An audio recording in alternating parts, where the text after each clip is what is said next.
Would anyone argue that any game with a ninja aesthetic is instantly a little cooler? I guess I'll find out with all the angry comments on this video. But Red Ronin has the ninja feeling down, although it errs on the side of Kill Bill. With all the slashing and bleeding everywhere, the slightly lo-fi art style brings a unique look to the game without making the gameplay unclear.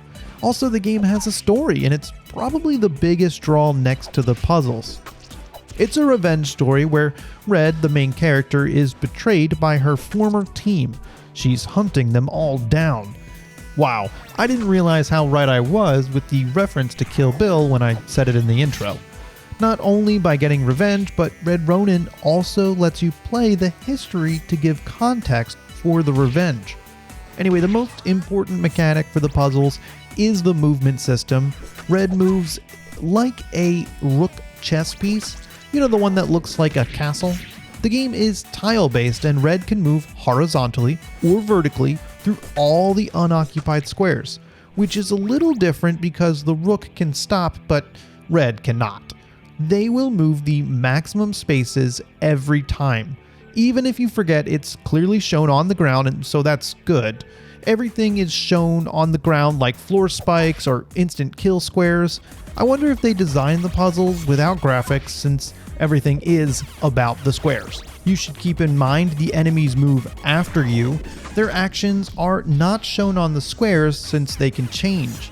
If you move directly next to an enemy, they will cut you down. If you move one square away, they will move next to you and then cut you down. So they absolutely have the upper hand. Even as strong as Red is, being able to slice enemies in half by moving through them, you still have to be careful. It's also a satisfying way to dispatch them, just slices them right in half, blood everywhere. To make this more interesting, there are 2 power-ups. The first one stops all enemies in their tracks for one of your moves. You can use it to move a space that would have been in enemy range after you moved. The second power-up allows you to change directions during your move. Using your robot friend, you can place a marker on the ground specifying a direction, and once Red hits it, they will change directions but still move as many spaces as possible. Do note the power-ups are collected in the level and they're required. If you collect one, you'll probably need it to solve the puzzle. I was able to make it through a couple puzzles without them, but it didn't seem intentional. It can also make you search for the places where the power-up should be used instead of naturally solving the puzzle. However, it doesn't ruin the fun.